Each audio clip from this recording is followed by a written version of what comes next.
저희가 아침에도 말씀을 드렸던 것처럼 지금도 아침이죠. 오프닝 때도 말씀드렸던 것처럼 기아의 주가, 현대차의 주가는 지금 전체적으로 20위권 내에 시가총액 상위 종목 가운데 유일한 빨간불을 켜고 있습니다. 현재 구간에서도 현대차는 0.2%, 기아는 0.68% 강세를 보이고 있는데 현재 이렇게 자동차 주가 흐름이 좋은 거는 이유가 있겠죠, 임순재 고수님. 네, 일단 뭐 업황이 가장 좋다라고 보시면 될 것 같고요. 여기에 이제 저 PBR 관련된 부분도 계속 좀 부각이 되고 있다라고 보시면 되겠습니다. 뭐 전일 같은 경우 조금 이제 시장 흐름과 다르게 움직였는데 그런 거는 일단 전기차에 대한 우려감 때문에 이제 어저께는 하락을 했다라고 보시면 되는데요.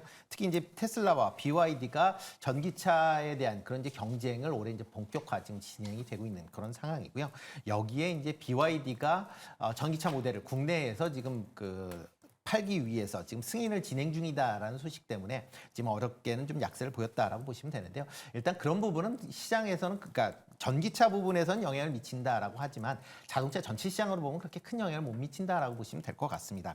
특히 뭐 국내에서 지금 전기차 판매량이 작년에 11만 대 수준에 불과했습니다. 그러니까 아직까지도 대부분의 차량은 내연기관이다라고 보시면 될 것 같고요. 네. 그리고 여기에 이제 하이브리드가 얼마만큼 팔리느냐에 따라서 올해의 그런 이제 판매 대수나 실적이 결정이 된다라고 보시는 게 맞을 걸로 보여집니다. 특히 현대차 같은 경우는 뭐 기존 라인업에 이제 하이브리드를 각 차량으로 지금 확대를 하겠다라고 얘기를 하고 있고요. 대표적으로 이제 어제 밤에 나온 것 중에서 나온 기사로는 이제 제네시스에 하이브리드를 이제 추가하겠다라는 그쵸. 부분도 지금 시장에서 좀 주목을 받고 있는 상황이다라고 네. 보시면 되겠습니다. 특히 하이브리드 관련된 기술은 지금 뭐 상당히 업계 최상위권인의 이제 기술을 갖고 있기 때문에 하이브리드 차량이 많이 팔린다라고 하게 되면 현대차 같은 경우 상당히 긍정적으로 실적에 영향을 미칠 수가 있을 걸로 보여지고요. 아마 올해 내에 아마 실적은 하이브리드 차량이 얼마만큼 많이 팔리느냐에 따라서 각 완성 업체들의 실적이 달라질 수 있다라는 점도 같이 좀 주목해서 보시면 좋을 것 같고요. 여기에 뭐 지금 현대차 같은 경우는 저 PBR 동시에 이제 다 있는 그런 상황이기 때문에 시장에서 그만큼 관심을 아직까지는 받고 있는 거 아닌가 싶습니다. 네, 저도 사실 어제 이 제네시스가 하이브리드로 나온다라는 소식을 듣고 사실 그동안 저는 이제 현대차의 모델 이름이죠. 그랜저 하이브리드를 지금 타고 있는데 너무나 만족을 하고 있거든요. 제가 또 멀리 살지 않습니까? 그래서 연비가 굉장히 중요한데 드디어 기다렸던 차가 이제 작년부터 개발을 시작해서 내년 초에 출시를 한다. 저는 열심히 돈 벌려고 합니다. 예. 제네시스급의 하이브리드가 잘 팔릴까요? 그럼요. 전 아니라고 봅니다. 전 살 겁니다. 일부 팔리긴 하겠죠. 네. 그런데 폭발적인 수요를 기대하기보다는 지난해 이제 자동차 판매에 대한 내용을 우리가 들여다보게 되면 네. 하이브리드 시장에 대한 예상을 할 수 있을 것입니다. 지난해 기아가 글로벌리 전 세계적으로 한 300만 대 수출 판매를 했습니다. 네. 내수는 한 56만 대 판매를 했고요. 이 중에 1, 2, 3위 판매 차량을 보게 되면 1위가 소렌토, 카니발, 스포티지입니다. 그리고 소렌토의 경우에는 7만 대가 팔렸는데요. 이 중에 5만 대가 하이브리드 차량입니다. 네. 앞서 말씀드린 소렌토, 카니발, 스포티지의 공통점은 무엇일까요? 원래 뭘까요? 경유차입니다. 아. 그런데 여기에 가솔린을 얹었고요. 네. 여기 하이브리드를 얹었기 때문에 많이 팔린 거거든요. 그렇죠. 정숙성입니다. 정숙성? 하이브리드 차량의 가장 큰 장점은 연비가 아니고요. 네. 정숙한, 조용한 차량의 유지 상태가 아닌데요? 선택 기준입니다. 저는 타고 있잖아요. 저는 연비인데요. 연비도 있고요. 그리고 이제 시내 교통 비용도 안 내고요. 그렇죠. 50% 50% 주차 할인도 할인되죠. 되고요. 그래서 타는데. 근데 연비를 잘 따져보게 되면 네. 하이브리드 차량이 한 8km 정도 연비가 더 나오거든요. 맞아요. 한 그런데 2배 정도 나와요. 차량 가격은 한 500만 원 정도 더 비쌉니다. 그쵸. 20만 킬로를 탄다고 볼 때 연간 기준으로 계산을 해보게 되면 거의 똔똔입니다. 근데 그 기름값만 생각하면 안 됩니다.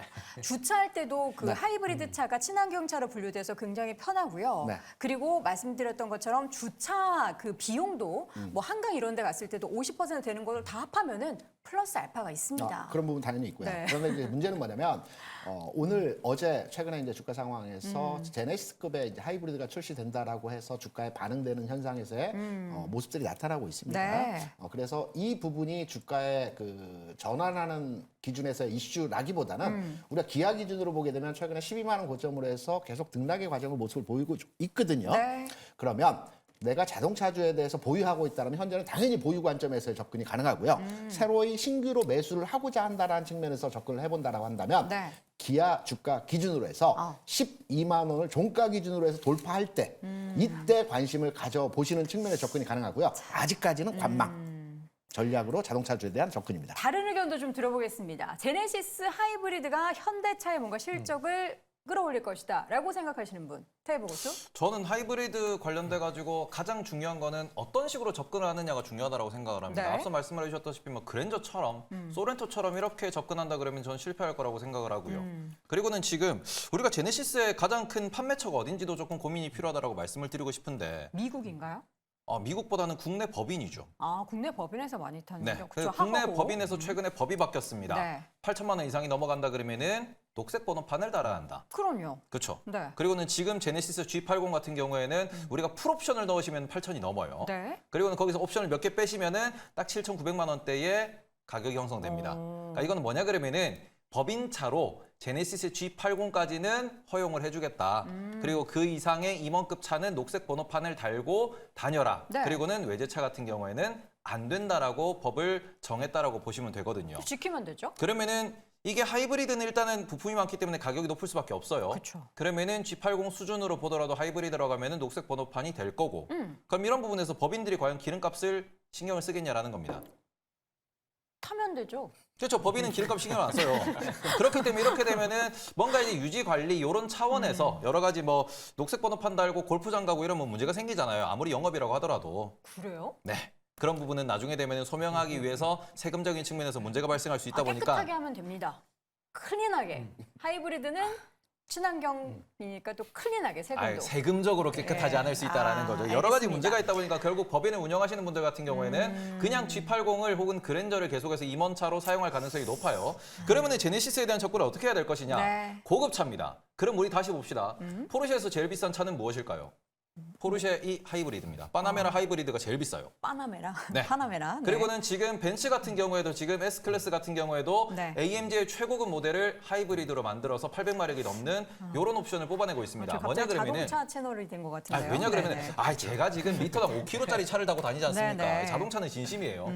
현대차 같은 경우에는 이 부분에 있어서 좀 더 고급화 전략을 하겠다라고 하면은 제네시스 브랜드로 스포츠카도 만들겠다, 오픈카도 만들겠다라고 하고 있잖아요. 그러면은 하이브리드를 이거를 좀 정숙하다, 저렴하다로 접근하는 게 아닌 네. 정말로 이게 스펙을 올릴 수 있는 하나의 수단으로서 쓴다 그러면은 브랜드 가치가 올라갈 수 있을 겁니다. 네. 다만 현대차가 기존에 있는 그랜저처럼 기존에 있는 차량처럼 하이브리드를 그저 그런 약간 친환경차 컨셉으로 몰고 간다 그러면은 저는 이거 매출에 도움 안 된다라고 생각을 합니다. 그래요. 하이브리드 차량 저 근데 같은 그- 수요도 분명히 있을 것 하면 같은데. 뭐 여러 가지 얘기가 있는데 하이브리드 차량 같은 경우에 지금 현대차 같은 경우에 지금 하이브리드 쪽을 이제 키우겠다라는 거는 작년에 하이브리드 관련된 매출이 이제 증가했다라고 보시면 될 것 그렇죠. 같거든요. 네. 특히 이제 현대차의 작년 이제 4분기 기준으로 본다라고 하게 되면 전기차 판매 비중은 5.7에서 5.3 그러니까 소폭 감소를 했습니다. 근데 그럼에도 불구하고 하이브리드에는 7%에서 10.6%로 증가를 했거든요. 그러니까 네. 하이브리드가 뭐 국내 시장뿐만 아니라 미국 시장에서도 지금 잘 팔리고 있는 그런 상황이니까 그쵸. 그만큼 지금 잘 팔릴 때 라인업을 좀 더 확대를 해서 좀 더 판매를 좀 확대를 해보겠다라는 관점에서 접근을 해보시는 게 더 맞지 않나라는 생각을 하고 있고요. 네. 어차피 전기차의 전환까지 상당히 좀 시간이 걸립니다. 그러니까 그 전환 가기 전에 중간 단계로 하이브리드를 생각을 하고 있는 사람들이 많기 때문에 그런 이제 타겟층을 노려서 하는 거 아닌가. 그러니까 그렇다라고 하게 되면 뭐 하이브리드가 뭐 다양한 차종으로 나오면 그만큼 판매 실적은 좀 더 좋아질 가능성은 충분히 있다라고 생각을 하고 있습니다. 네. 저도 일단 좀 말씀드려도 그럼요. 될까요? 예, 기회 드리겠습니다. 지금 우리가 여기서 우리가 생각해볼 네. 부분은 지금 하이브리드 차 제네시스에 관련되어 있는 내용들을 많이 이야기를 했는데 우리가 지금 내연기관차에서 전기차로 넘어가는 그 과정에서 이 하이브리드가 있는 겁니다. 그래서 이 하이브리드 카에 대한 수요가 계속해서 늘어나고 있다는 부분 여기에서 우리가 투자 아이디어를 얻어야 된다는 부분이죠. 그래서 계속해서 우리가 2차 전지 쪽이라든지 전기차와 관련되어 있는 종목군들의 관심이 있지만 하이브리드 카의 성장에 대한 수요 그리고 그에 따른 실적 성장이 가능한 기업들 같은 경우는 지금도 주가 흐름이 굉장히 잘 나오고 있습니다. 그러니까 우리가 주식을 접근하는 측면에서 이 하이브리드 카가 전기차와 내연차 중간에 들어가서 지금은 어떻게 보면 우리가 좀 과도기적인 구간이지만 관심을 가져봐야 된다. 이렇게 말씀드려보도록 하겠습니다. 네, 자세한 내용은 자동차 관련한 전문 채널에서 확인해 보시면 될 것 같고요. 우리가 중요한 건 사실 현대차와 또 관련한 부품주가 그래서 얼마나 올라갈 것이냐인데. 그래서 현기차 네. 한 가지 말씀드리면은 네. 현대차가 2월 말에 지금 배당이 있습니다. 기아는 3월 중순에 배당이 있습니다. 네. 배당락 전에 변동성이 커질 수 있기 때문에 지금 상황에서 조금 주가가 박스권에서 놀고 있다. 이 부분 좀 참고하시면서 투자 판단하셨으면 좋겠습니다. 네, 그리고 하이브리드에 관련한 거는 내년 초에 출시라는 점도 다시 한번 말씀드립니다. 다시 한번 네 분의 의견 확인해 보죠. 이어서 임순재 고수는 하이브리드 차량 전성시대, 김대중 고수는 자동차 업종의 기간 조정 구간이다. 이재규 고수 내연 기간과 또 전기차 사이를 공략한다. 테이버 고수 원화 약세, 중고차 가격의 상승, 생각보다 시황이 좋다라고 의견을 남겼습니다. 자, 빠르게 1위 주제 확인해 보겠습니다.